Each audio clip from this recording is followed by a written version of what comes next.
विठ्ठल माऊलीची कृपा आपणा सर्वावर अशीच राहो हीच विठ्ठल चरणी प्रार्थना करतो आणि माझे दोन शब्द जे काही सांगायचे ते सांगतो. पण तिथे मान्यवरांनी जे जे काही भाषणं केली देह देश आणि धर्मावरतलं, की खरंच आता म्हणजे आपण इथे काही राजकारण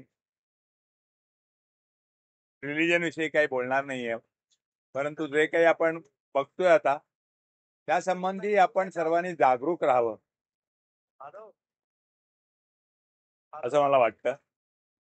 नंतर आमचे ज्येष्ठ पत्रकार आणि नवे शहरचे उपसंपादक श्री राजेंद्र गरज साहेब यांनी खूप सुंदर मार्गदर्शन केलं.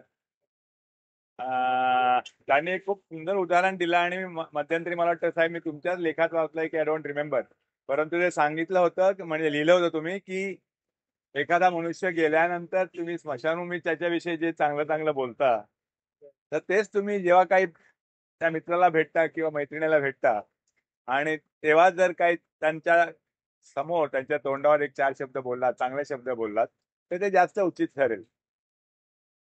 भले मग तुम्ही त्यांची स्तुती करा किंवा त्यांना निंदा, परंतु ते काय घ्यायचं असतील ते व्यवस्थित घेतील. कुष्ठरोगांसाठी आपण मदत करायला जातो. खूप छान कार्यक्रम होतो. म्हणजे त्यांच्यात पण चेहऱ्यावरचा जो आनंद असतो, एवढं सगळं तुम्ही धान्य आणि खाणं-पिणं देता. प्लस आपली ती एक प्रकारची पिकनिक किंवा ट्रिपच होते.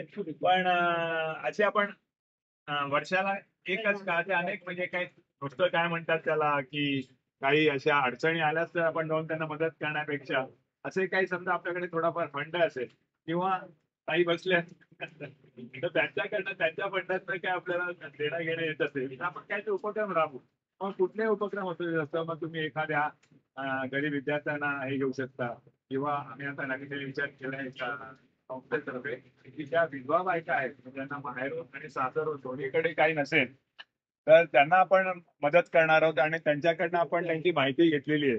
तर अशा बऱ्याच संस्था नॉट ओन्ली एनजीओज की त्या मदत करायला तयार आहेत की त्यांना त्यांना खूप बरं वाटेल त्या बायकांना. असे बरेच काही उपक्रम आपण करूया हांडे साहेब. आणि हा कार्यक्रम तुम्ही छान सुंदर घडून आणला.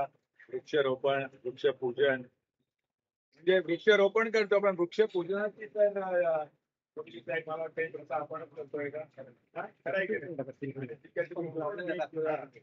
हो, ही संस्था असते आपल्या जगामध्ये ब्राह्मण वगैरे बोलवतात. आता ब्राह्मण म्हणून येतात मी या ठिकाणी एक सदस्य म्हणून, एक फक्त आत्मा म्हणून मी या ठिकाणी येतो, शरीर म्हणून येतो, बाकी काही नाही. खरं सर. आणि जे तुम्ही सायंटिफिकली जेव्हा आपला जो ऑक्सिजन आहे तो तुळशी वृक्षावर, तर म्हणून मग झाडे तुम्ही लावा, झाडे जगवा आणि झाडे वाढवा. झाडे तोडू नका. जसं आपण विकास म्हणतो तर म्हणतो की आपण रस्ते बांधले आणि काय काय समृद्धी हे झालं ते झालं सगळं झालं, तो जिथे म्हणून आवश्यकता आहे किंवा जिथे तुम्ही झाडं तोडत असाल त्याला तुम्ही दुसरीकडे रिप्लेस पण करा, नाही का? तर या अनुषंगाने खूप खूप धन्यवाद. मला तुम्ही इथे बोलवलं, माझा सत्कार केलात आणि मला दोन शब्द बोलायची हे केली. माझा फक्त एकच उद्देश होता की हांडे साहेब तुमच्या इकडे म्हणजे मी तसा छोटा मनुष्य आहे पण तुमच्याबरोबर पत्रकार आहेत, कॉर्पोरेटर आहेत आणि बडे लोक आहेत. तुमच्या काही अडचणी असतील सगळ्यांना तुम्ही सांगा. आमच्याकडनं जेवढं ज्येष्ठ नागरिकांना तेवढं होऊ ना तेवढं आम्ही जरूर करू. हीच म्हणजे ऐश्वर्याची प्रार्थना करतो आणि धन्यवाद. खूप खूप थँक्यू व्हेरी मच.